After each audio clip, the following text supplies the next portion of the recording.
Hello, I start sharing my screen. Yeah, we can see it. Yes. Hello, my name is Elena. I'm a software architect in this team, and I will show you the new feature for precompiled libraries.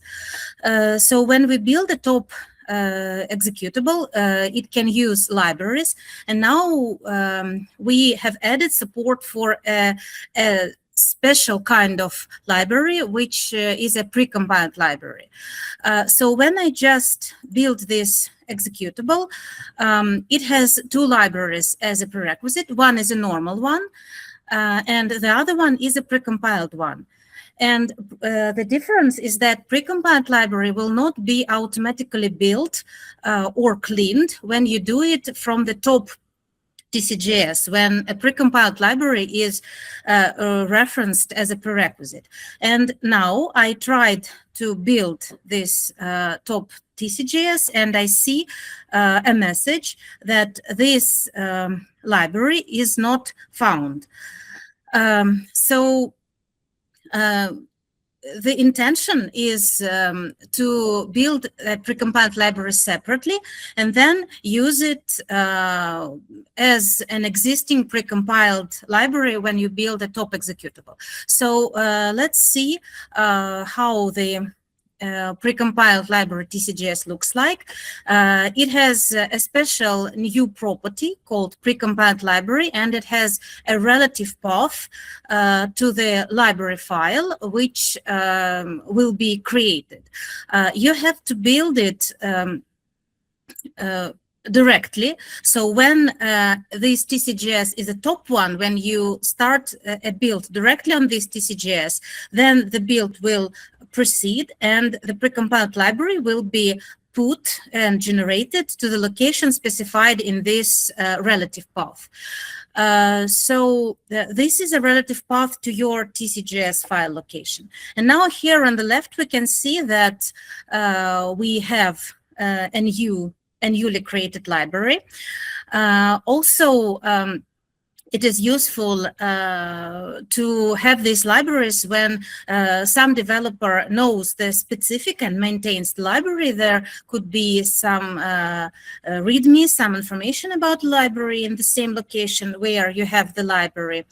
Also, this precompiled library TCGS, it can contain C++ files and header files, and also it can contain art files. So basically, this is a normal art project with C++ files and art files, but the difference is that you have to build it once, and then all other applications that use this library as a precompiled one will use an existing library file.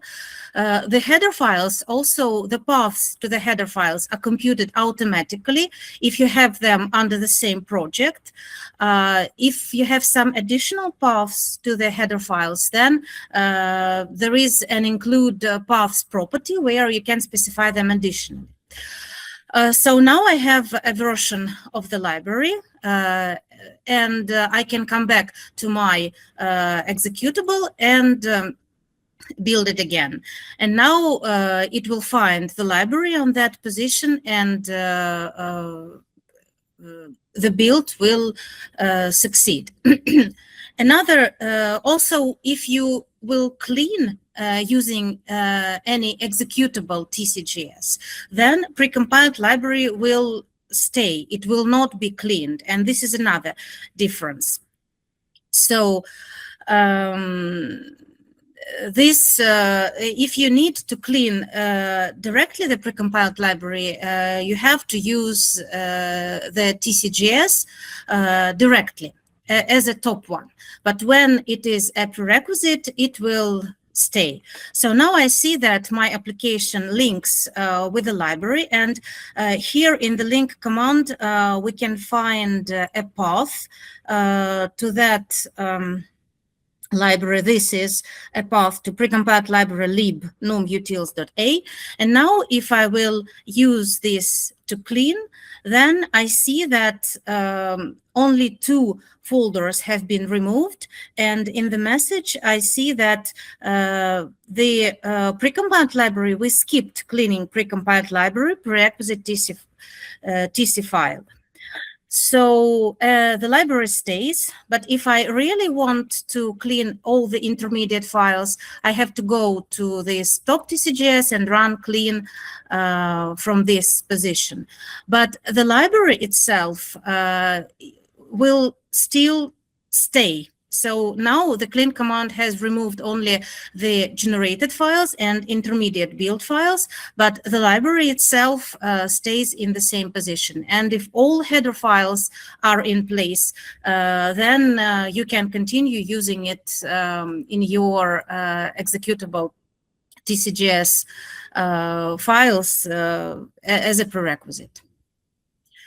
That's all for me. Do you have any comments or questions?